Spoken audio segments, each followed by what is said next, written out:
Yang saya hormati Ibu dosen pengampu mata kuliah pendidikan inklusif, Dr. Randa Arfianti MSI, dan teman-teman sekalian yang sempat hadir mengikuti perkuliahan pada pagi hari ini. Assalamualaikum warahmatullahi wabarakatuh. Pertama-tama marilah kita panjatkan puji dan syukur kehadiran Allah Subhanahu wa taala karena atas berkat karunia-Nya lah kita masih diberikan kesempatan untuk dapat mengikuti perkuliahan dalam keadaan sehat walafiat. Tak lupa pula salawat serta salam senantiasa kita panjatkan kepada junjungan kita Nabi besar Muhammad SAW yang telah membawa kita dari zaman kegelapan ke zaman yang terang benderang seperti sekarang ini. Perkenalkan, kami dari kelompok 2 akan mempresentasikan hasil diskusi kami dengan topik mengenai asesmen pendidikan inklusif. Nah, sebelum itu, terlebih dahulu saya akan memperkenalkan anggota kelompok saya. Yang pertama yaitu saya sendiri, yaitu Fitriyanti Ramadhani, selaku pemateri ke-6 dan moderator. Kemudian ada Saiful Akmar, selaku pemateri ketiga, ada Waode Islam ya selaku pemateri ke-5, kemudian ada Hildayanti selaku pemateri pertama, dan ada Sahira Firdaus selaku pemateri kedua, dan Laode Rahmat selaku pemateri ke-7, dan Melinda Handayani Hewe selaku pemateri ke-4. Nah, untuk lebih mengefisienkan waktu, langsung saja kepada pemateri pertama saya persilahkan untuk memaparkan materinya. Oke, sebelumnya perkenalkan nama saya Hildayanti dengan NIM A1I1230010. Di sini saya akan memaparkan materi yaitu pengertian asesmen pendidikan inklusif. Asesmen merupakan kegiatan profesional yang dilakukan secara khusus untuk menentukan diagnosa dari gangguan atau kelainan yang dialami seseorang. Menurut Liner 1988, asesmen didefinisikan sebagai proses pengumpulan informasi tentang seseorang anak yang akan digunakan untuk membuat pertimbangan atau keputusan yang berhubungan dengan keadaan anak yang bersangkutan. Hargrove dan Putet 1984 menempatkan asesmen sebagai salah satu dari 3 aktivitas penting di bidang pendidikan. Yang pertama itu yang pertama asesmen, kedua diagnostikan, ketiga perspektif. Dengan demikian, maka asesmen dilakukan untuk menegakkan diagnosis, dan berdasarkan diagnosis tersebut dilakukan langkah berikutnya yaitu preskripsi, yakni perencanaan program pendidikan. Secara lebih sederhana dapat didefinisikan bahwa asesmen pendidikan Indonesia diatur berdasarkan Peraturan Menteri Pendidikan Nasional Republik Indonesia Nomor 20 Tahun 2007. Permendiknas tersebut berisi tentang standar penilaian pendidikan yang mengatakan bahwa penilaian pendidikan adalah proses pengumpulan dan pengolahan informasi untuk menentukan pencapaian hasil belajar peserta didik. Pengumpulan dan pengolahan informasi berguna untuk menentukan pencapaian hasil belajar peserta didik yang dilakukan secara sistematik dan berkesinambungan sehingga menjadi informasi yang bermakna. Sekian pemaparan materi dari saya. Lebih dan kurangnya mohon dimaafkan, saya kembalikan kepada moderator. Oke, itu tadi adalah pemaparan dari pemateri pertama. Selanjutnya kita beralih kepada pemateri kedua, yaitu Sahira Firdaus. Kepadanya saya persilahkan. Baik, perkenalkan nama saya Sahira Firdaus dengan NIM A1I1230063. Selanjutnya saya akan memaparkan materi yaitu fungsi asesmen pendidikan inklusif. Asesmen memiliki fungsi yang penting, baik bagi pendidik atau peserta didik. Bagi pendidik, asesmen berfungsi untuk mengetahui kemajuan belajar peserta didik. Selain itu, sebagai salah satu cara untuk mengetahui kelemahan-kelemahan strategi mengajar dalam proses belajar mengajar. Fungsi asesmen bagi peserta didik untuk mengetahui kemampuan dan hasil belajarnya, serta memperbaiki cara belajarnya. Menurut Hasyati, fungsi asesmen bagi pendidik sebagai berikut. Pertama, memberikan landasan untuk menilai hasil usaha yang diperoleh peserta didik. Kedua, memberikan informasi yang sangat berguna untuk mengetahui kemampuan masing-masing peserta didik. Ketiga, memberikan bahan yang dapat digunakan sebagai pertimbangan dalam menentukan kelulusan dari peserta didik. Keempat, memberikan pedoman untuk solusi bagi peserta didik yang mengalami kesulitan belajar. Materi selanjutnya yaitu prinsip-prinsip asesmen. Menurut Basuki Hadjianto, prinsip dari suatu penilaian meliputi pertama, keeping track, yaitu mampu menelusuri dan melacak kemajuan siswa sesuai dengan rencana pembelajaran yang telah ditetapkan. Kedua, checking up, yaitu harus mampu mengecek tentang capaian kemampuan. Tiga, feeding up, yaitu penilaian harus mampu mencari dan menemukan serta mendeteksi kesalahan-kesalahan yang menyebabkan terjadinya kelemahan dalam proses pembelajaran. Keempat, summing up, yaitu penilaian harus mampu menyimpulkan bahwa peserta didik telah mencapai kompetensi yang telah ditetapkan atau belum. Baik, sekian materi dari saya kembalikan ke moderator. Oke, itu tadi adalah pemaparan dari pemateri kedua. Selanjutnya kita melangkah kepada pemateri ketiga, yaitu Saiful Akmar. Kepada Saiful Akmar, saya persilahkan untuk memaparkan materinya. Perkenalkan, nama saya Saiful Akmar dengan NIM A1I1230097. Baik, di sini saya akan melanjutkan pemaparan materi dari pemateri sebelumnya, yaitu jenis-jenis asesmen.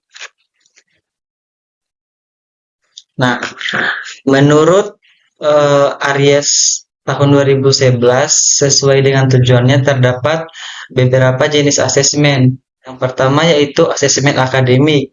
Nah, asesmen akademik adalah suatu proses untuk mengetahui kondisi atau kemampuan peserta didik berkebutuhan khusus dalam bidang akademik. Yang kedua ada asesmen non-akademik atau asesmen kekhususan.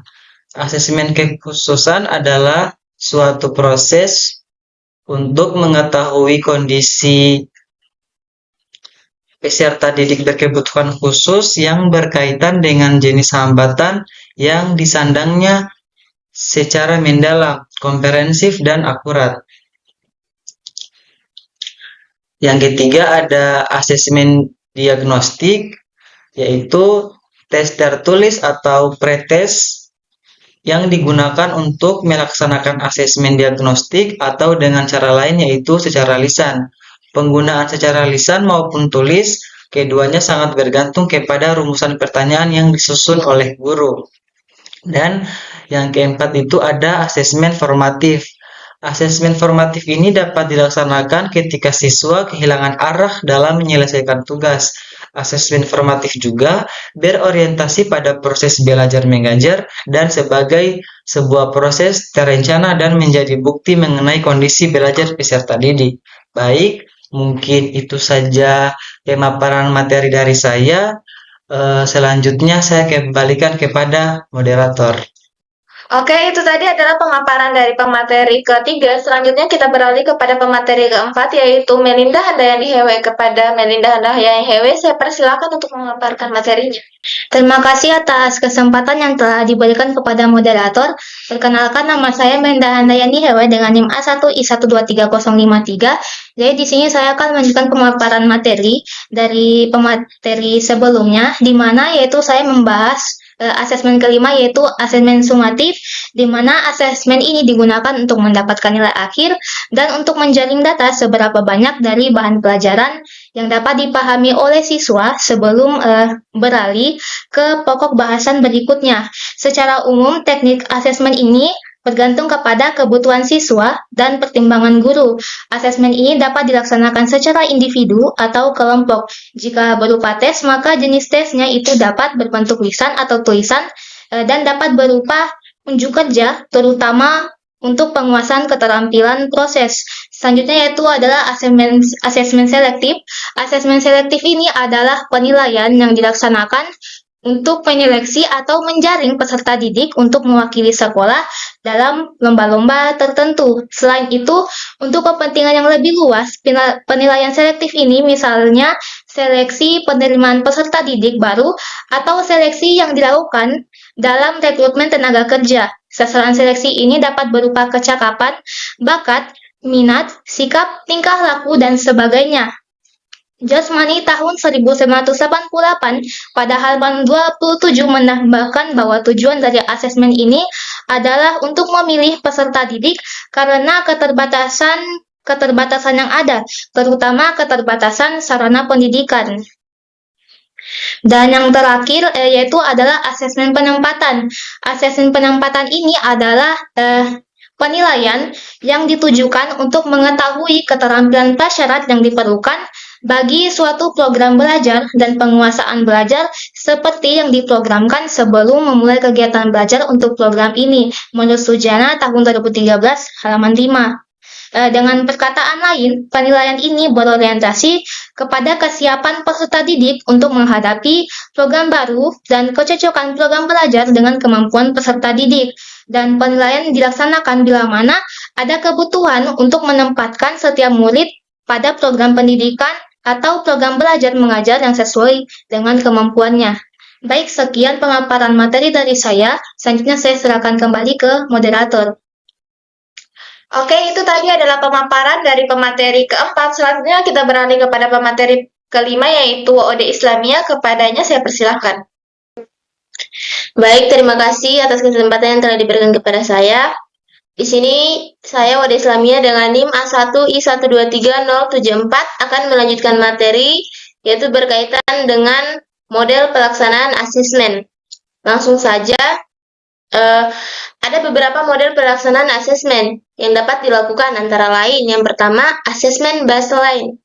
Nah, tujuan dari pelaksanaan asesmen ini yaitu untuk memperoleh informasi yang berkaitan dengan keterampilan atau kecakapan yang kecakapan apa yang saat dilakukan asesmen telah dimiliki oleh seorang individu. Lalu yang kedua ada asesmen progres.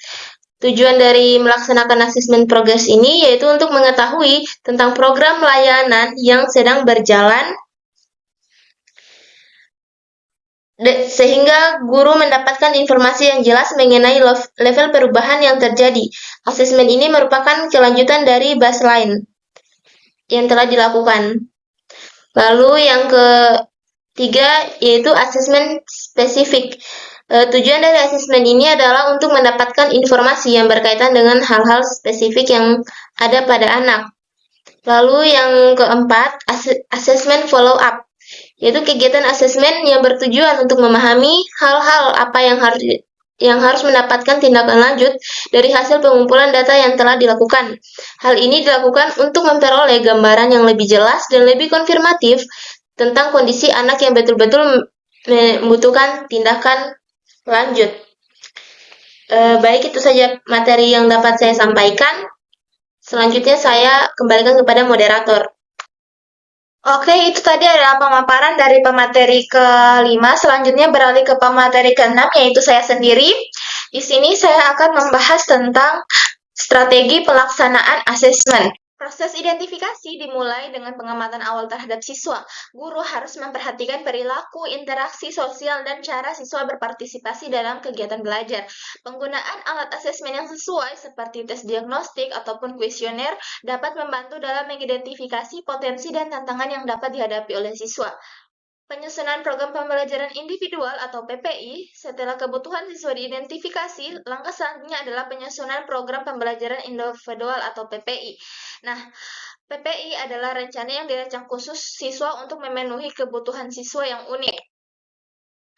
Asesmen pendidikan inklusif harus menggunakan berbagai metode yang mendapatkan gambaran yang lebih komprehensif tentang kemajuan siswa. Metode ini berupa asesmen sumatif, di mana dilakukan di akhir suatu periode pembelajaran untuk menilai pencapaian siswa. Kemudian yang kedua ada metode alternatif, di mana metode ini mencakup proyek, portofolio, dan presentasi yang memungkinkan siswa untuk menunjukkan pemahaman mereka dengan cara yang berbeda. Selanjutnya adalah proses dari pelaksanaan asesmen.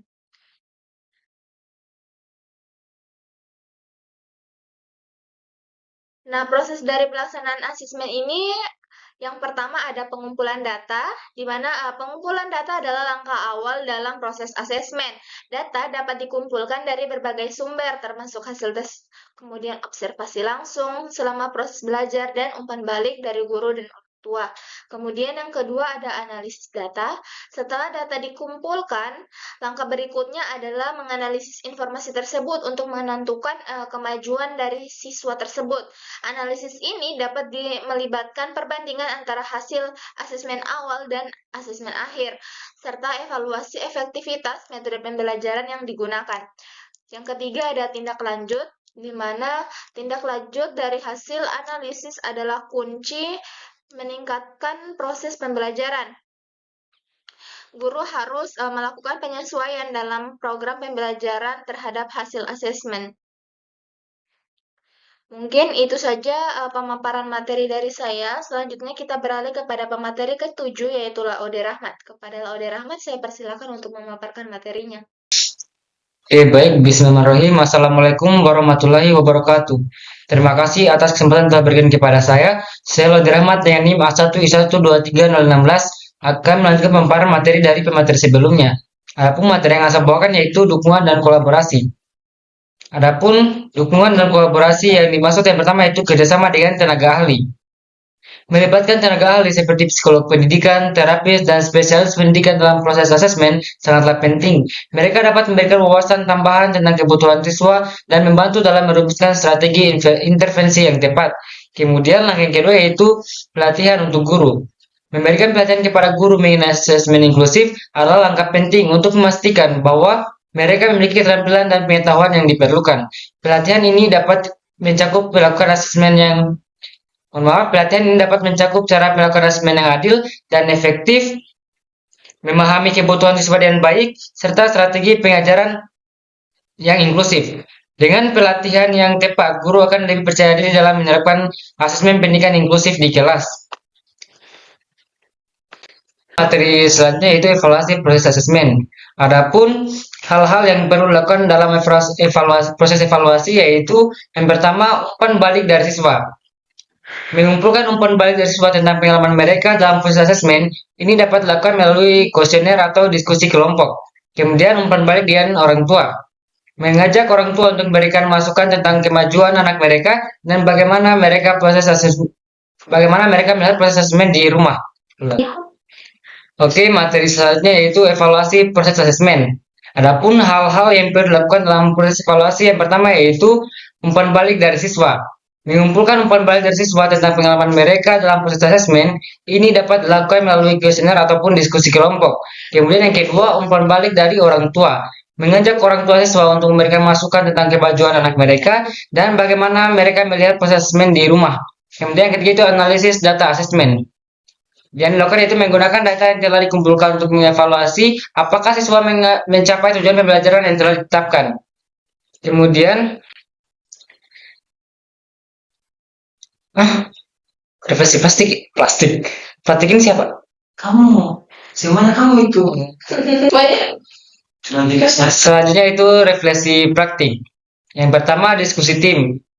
Yang dilakukan itu mengadakan pertemuan tim untuk mendiskusikan apa yang berhasil dan apa yang tidak dalam pelaksanaan asesmen. Yang kedua, pengembangan profesional. Yang dilakukan itu mengidentifikasi area di mana guru merasa perlu untuk meningkatkan keterampilan mereka dan mencari pelatihan atau sumber daya tambahan untuk mendukung pengembangan profesional mereka. Yang ketiga itu perbaikan berkelanjutan. Yang dilakukan itu menggunakan hasil refleksi untuk melakukan perbaikan berkelanjutan dalam praktik asesmen. Ini membantu menciptakan budaya pembelajaran yang responsif terhadap kebutuhan siswa.